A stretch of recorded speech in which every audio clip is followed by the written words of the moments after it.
பிரச்சார பிரிவு செயலாளர் தினேஷ்குமார் ஜி அவர்கள் சிறப்புரை ஆற்றி முடிச்சு வைப்பார்.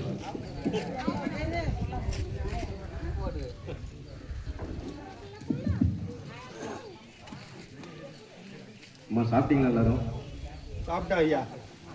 கோச்சிக்காதீங்க, சாப்பிடல தெரியுது, இருந்தாலும் ஒரு 2 நிமிஷம் முடிச்சிடுறேன். ஐயா நல்லா பேசுங்க ஐயா, நீங்க பேசுங்க ஐயா.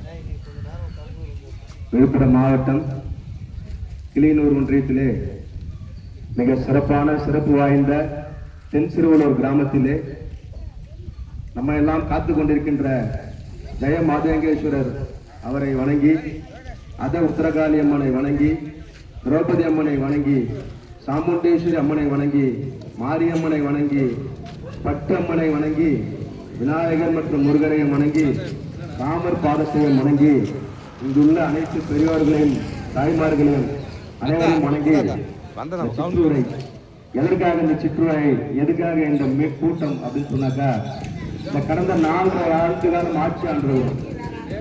இந்த திராவிட முன்னேற்ற ஆட்சியில இங்க இருக்கக்கூடிய அம்மாமார்கள், ஐயாமார்கள் நிம்மதியா இருக்கிறீங்க அப்படின்னு உங்களால சொல்ல முடியுதா? மனம் திறந்து பேசலாமா? 2 நிமிஷம் நான் பேசிக்க வரல, உங்ககிட்ட மனம் திறந்து 2-3 தகவல் மட்டும் பேசலாமா? இந்த 4.5 வருஷம் நிம்மதியா இருக்கீங்களா நீங்க? ஐயா இன்னைக்கு இட்டு போயிறாங்க ஐயா பொண்ணாடி. அண்ணா 2 நிமிஷம் நீ எனக்கு டைம் கொடுங்க. நீ மட்டும் எனக்கு டைம் கொடுக்கணும். ஓகே ஐயா. ஆமா, நீ பாருங்க, கடந்த ஆட்சியில பொண்ணாடி இட்டு போயிறாங்க ஐயா. கடந்த 10 ஆண்டு ஆளும் அனைத்து அண்ணா திராவிட முன்னேற்றங்கள் ஆளும் போது இருந்த ஆட்சிக்கும் இப்ப இந்த 4.5 வருஷம் திமுக ஆட்சியிலும் உங்களுக்கு உள்ள வித்தியாசம் உங்களுக்கு புரியும், தெரியுமா என்னென்ன நடந்திருக்குன்னு? நான் சின்ன சின்ன விஷயங்கள் மட்டும் பேச்சாளராக பேசாம இருக்கக்கூடிய அடிப்படை குறிப்புகளை மட்டும் நான் சொல்லிட்டு போயிடுறேன். பாருங்க, நம்ம 4.5 வருஷம் அதுக்கு முன்னாடி ஓட்டுக்கு 500 ரூபா 1000 2000 கொடுத்தாங்க. நம்ம தெரிஞ்சவங்க சொன்னாங்க, அண்ணன் இருக்காரு தம்பி இருக்காருன்னு யாரோ சொன்னாங்கன்னு அந்த ஓட்டை திமுகவை சார்ந்தவர்கள் போட்டுட்டோம். இன்னைக்கு அதோட விளைவு என்ன அப்படின்னா, நான் 2 குறிப்பான விஷயம் சொல்றேன் பாருங்க. போன முறை நீங்க உடைச்ச காசு செலவு பண்ணும்போது அடிப்படை தேவைக்கு, சரியான தேவைக்கு செலவு பண்றீங்க.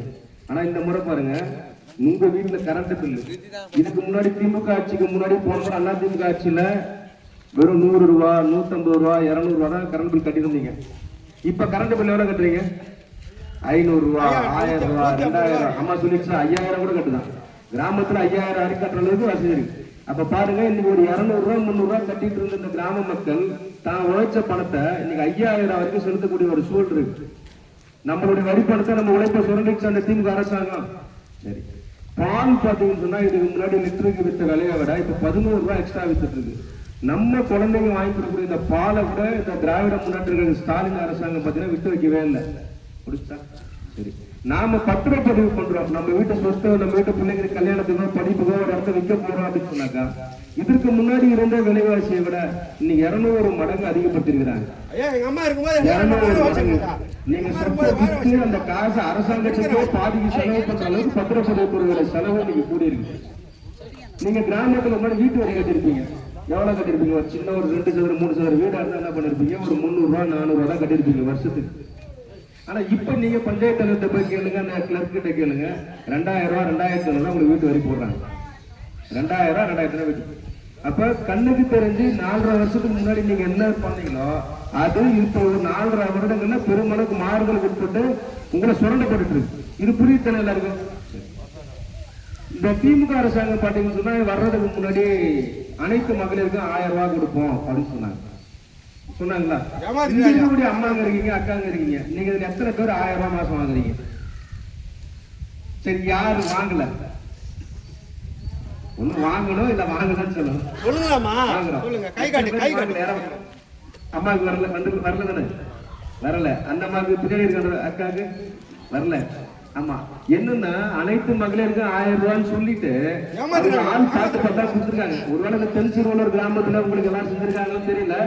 நான் பெரும்பான்மையா சொல்லக்கூடிய கிராமங்கள்ல இன்னைக்கு பாத்தீங்கன்னா 2.5 கோடி ரேஷன் அட்டை இருக்குது. அதுல வெறும் 98 லட்சம் ரேஷன் அட்டைக்கு தான் இன்னைக்கு 1000 ரூபாய் கொடுக்குறாங்க. மீதி 1 கோடி சில்லற ரேஷன் அட்டைக்கு கார்டு கொடுக்கல. அப்ப இந்த அரசாங்கம் என்ன செய்யுது? பெண்களை நம்ப வச்சு ஓட்டு வாங்கிட்டானா என்ன பண்ணுது? உங்களுக்கு திரும்ப சமமா செய்யணும்ல. எல்லா தாய்மார்களும் ஒண்ணுதுன்னு, எல்லா மகளிரும் ஒண்ணுதுன்னு, அனைத்து குடும்பத்திலையும் ஒரே தலைவிதுன்னு. அப்ப அனைத்து குடும்பங்களும் சமமா செய்யணும். இந்த பாருங்க, நம்ம எல்லாருக்கிட்டையும் அடிப்படையா இருக்கக்கூடிய உணவு, இருக்க இருப்பிடம் எல்லாமே இருக்கு. ஆனா நம்ம கௌரவமா வாழ்றோமா அப்படின்னு நீங்க சொன்னீங்கன்னா, கௌரவமா வாழ்றோமா சொல்லுங்க பாப்போம். நம்ம கிராம மக்கள் எல்லாரும் கௌரவமா வாழ்றோம், நாம வீட்டுக்குள்ள கௌரவமா வாழ்றோம். இந்த அரசாட்சி நம்மளை கௌரவமா நடத்துதா அப்படின்னாக்கா, இந்த திராவிட முன்னேற்ற கழக அரசாங்கம் நம்மளை கௌரவமா தான் நடத்தல. உதாரணத்துக்கு பாருங்க, இந்த மாவட்டத்துடைய அமைச்சரா இருக்கக்கூடிய திமுக அமைச்சரா இருக்கக்கூடிய பொன்முடி, நம்ம எல்லாம் இலவச பேருந்து நம்ம கேட்டோமா? அவங்களா கொடுத்துட்டு அந்த பஸ் நிக்காம தூரமா போய் அப்படி ஏறினாலும் மணிக்கு 2 மணி நேரத்துக்கு ஒரு முறை வரக்கூடிய இந்த பஸ், இன்னைக்கு அந்த பஸ்ல நம்மள யார சொல்லிட்டு அந்த அமைச்சர் என்ன சொல்றாரு தெரியுமா? ஓசி பஸ் அப்படிங்கிற. யார் வீட்டு காசு? நீங்க எல்லாம் அன்றாடம் கூலி வேலைக்கு செஞ்சு தொழில் செஞ்சு உங்களுடைய வருமானத்துக்கு நீங்க வரிப்பணம் செலுத்தக்கூடியதுல ஆட்சி நிர்வாகம் செய்யக்கூடிய இவங்க உங்களுடைய வரிப்பணத்துல வேலை செய்யக்கூடிய பொறுப்பு நடத்தக்கூடிய அமைச்சர் பொன்முடி என்ன சொல்றாரு? ஓசி பஸ் அப்படிங்கிறாரு. அது பெண்களை தரக்குறைவா. இந்த திராவிட முன்னேற்ற கழக ஆட்சியில பாத்தீங்கன்னு சொன்னாக்கா, எந்த அமைச்சர்களுக்குமே பெண்களை மதிக்க தெரியாத ஒரு அமைச்சர், ஒரு அமைச்சர் கூட, ஒரு சட்டமன்ற உறுப்பினர் கூட பெண்களை பாதுகாப்பாக வழிநடத்த தெரியாத அமைச்சர். இவருங்க ஒரு அமைச்சர் வந்து எப்படி சொல்லிட்டாரா? இதே பொன்முடி அவர்கள் சொல்றாரு, நாம எல்லாம் பட்ட போட்டா என்ன சொல்லுவோம்? சைவ குடும்பத்தை சேர்ந்து சொல்லுவோம். நாம போட்டா என்ன சொல்லுவோம்?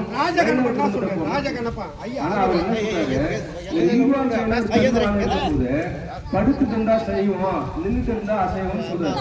இப்படிப்பட்ட ஒரு அமைச்சர் ஒரு பெண்ணை கேடுகட்ட ஒரு சூழலை வந்து சித்தரிக்கக்கூடிய ஒரு கேவலமான ஒரு அமைச்சர் இருக்கக்கூடிய அந்த ஸ்டாலின் தலைமையிலான ஆட்சியை ஏன் நம்ம வெட்டி தலை குனிஞ்சி அஜிங்கப்பட்டு வாழ்றோம் நான் சொன்னேன்னாக்கா, இப்படிப்பட்ட ஒரு முதல்வர், இப்படிப்பட்ட ஒரு அமைச்சரை நம்ம மேல தலைமையில உட்கார வச்சுட்டு நாம எப்படி கௌரவமா வாழ்றோம்னு சொல்ல முடியும்? ஒரு பள்ளிக்கு கல்லூரிக்கு நீங்க நம்மளோட பெண் பிள்ளைங்களை அனுப்பிச்சா அந்த பிள்ளைங்க நல்லபடியா திரும்பி வீடு வருதா அப்படின்னு சொல்லக்கூடிய சூழல் இன்னைக்கு இருக்கா? நீங்க நியூஸ்ல பாக்குறீங்க, இந்த இடத்துல கற்பழிப்பு, இந்த இடத்துல பாலியல் கண் கொடுமை, பல்வேறு விஷயம் பாக்குறீங்க. ஏன்?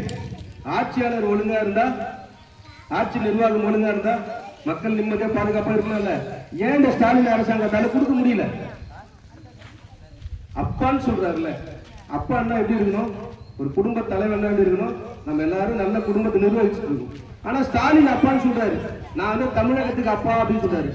ஒரு அப்பான்றவரை தான் சொந்த மகனை பிடிக்க வச்சு, தான் பிள்ளைங்களை கஞ்சா அடிக்க வச்சு, இங்க இருக்க இளைஞர்களை வந்து அனைத்து போதைப் பொருட்களையும் பழக்கப்படுத்தி அவர்களை இளம் வயதிலே அவங்க ஆரோக்கியத்தை வீணாக்கி அத்தனை வேலையும் பார்த்துட்டு எங்க வீட்டுல இருக்கக்கூடிய அம்மாக்கள் அக்காக்கள் எல்லாம் உங்க அமைச்சர்லாம் கேவலமா பேசுறேன்.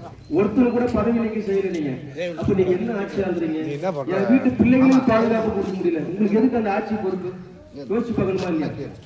இதுக்கு முன்னாடி நம்ம புரட்சி தலைவி அம்மா அவர்கள் ஆட்சி இருந்தது, ஐயா எடப்பாடி அவர்கள் ஆட்சி இருந்தது. தப்புன்னு சொன்னா தண்டனை பாஞ்சுதா இல்லையா?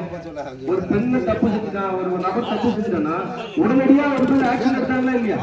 ஆனா திராவிட முன்னேற்ற கழகத்துல ஒரு நிர்வாகி ஒரு போலீஸ வந்து அடிக்கிறான், காவல்துறை அதிகாரி அடிக்கிறான் கண்ணெதிரில. ஆனா இந்த அரசாங்கம் ஆக்ஷன் எடுக்க மாட்டேங்குது. நீதிமன்றத்துடைய வாசல்ல வச்சு ஒருத்தனை வெட்டுறான், ஆக்ஷன் எடுக்க மாட்டேங்குது. நம்ம கோயில்களை பூரா தரமாட்டமா இடிச்சுட்டு இதுக்கு எந்த ஆட்சியும் நடந்தது? சுதந்திரம் பெற்ற இத்தனை ஆண்டு காலத்துல உங்களுக்கு எல்லாருக்கும் என்னை விட அதிகமா அரசியல் தெரியும், என்னை விட வயதில் மூத்தவர்கள். எங்கேயாவது எந்த அரசாட்சியில கோயில் இடிச்சிருக்கிறாங்களா? ஆனா நம்ம இந்த அரசாங்கம், இந்த திராவிட முன்னேற்ற கழக அரசாங்கம் வந்ததுல இருந்து இந்த 4 வருஷம் தமிழகத்துல பெரும்பான்மை கோயில் அடிச்சிருக்கான். உங்களுக்கு வேணா உங்க கிராமத்துல இருந்து நடக்காம இருக்கிறதுனால தெரியாம இருக்கலாம். ஆனா நீங்க செய்தித்தாள்களையோ நீங்க ஊடகத்தை எடுத்து பாத்தீங்கன்னா அத்தனை கோயில்களை கண்ணெதிரில் இடிச்சு சொல்லிட்டு இருக்கான். யாருக்காக? யாரை திருப்திப்படுத்துறதுக்காக? சோ நம்மளுடைய இந்துக்களுடைய வாக்கு வங்கி வாங்கிட்டு, ஆனா இந்துக்களோட ஓட்டே எனக்கு தேவையில்லை அப்படின்னு சொல்லக்கூடிய இந்த திராவிட முன்னேற்ற கழகத்துக்கு நம்ம மீண்டும் வாக்களிக்க போறோம். யோசிப்பாங்க. அப்ப இந்த பசி நேரத்துல உங்களை ஏன் மீண்டும் உட்கார வச்சு பேசணும் அப்படின்னு நாங்க முன்னோட்டம் சொன்னாக்கா, இங்க இருக்கக்கூடிய பாட்டிமாருங்க, இங்க இருக்கக்கூடிய அண்ணன், இங்க படிச்ச இளைஞர்கள், பெரியவங்க எல்லாருமே இருக்கிறீங்க. இனியும் இன்னொரு 5 வருஷம் நல்ல ஒரு வாழ்க்கை நமக்கு கிடைக்கணும், ஒரு நிம்மதியா இருக்கணும், நம்மளோட பணம் சுரண்டப்படக்கூடாது, நம்ம கௌரவமா வாழணும், நமக்கு ஒரு பாதுகாப்பு இருக்கணும் அப்படின்னு சொன்னாக்கா, நாம வரக்கூடிய எலெக்ஷன்ல தேசிய ஜனநாயக கூட்டணி என்டிஏ கூட்டணியில் அமைந்திருக்கக்கூடிய எந்த கட்சி வேட்பாளராக இந்த பகுதி நிறுத்தினாலும் அவர்களுக்கு வாக்களிக்கணும்.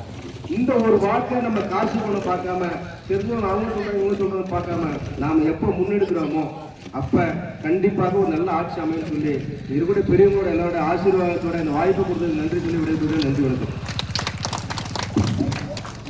பாரதிய ஜனதா கட்சி துணைத் தலைவர் சத்யஜி அவர்கள் நன்றி உரையாற்றுவார். பாரத் மாதா கே, பாரத் மாதா கே, வாழ்க பாரதியின் புகழ். இன்று இந்த தென்சுவர் கிராமத்தில் நடைபெற்றுக் கொண்டிருக்கின்ற சிறப்புமிக்க பெருமுனை கூட்டத்திற்கு வருகை தந்து அனைவருக்கும் நன்றியை தெரிவித்துக் கொள்கிறேன்.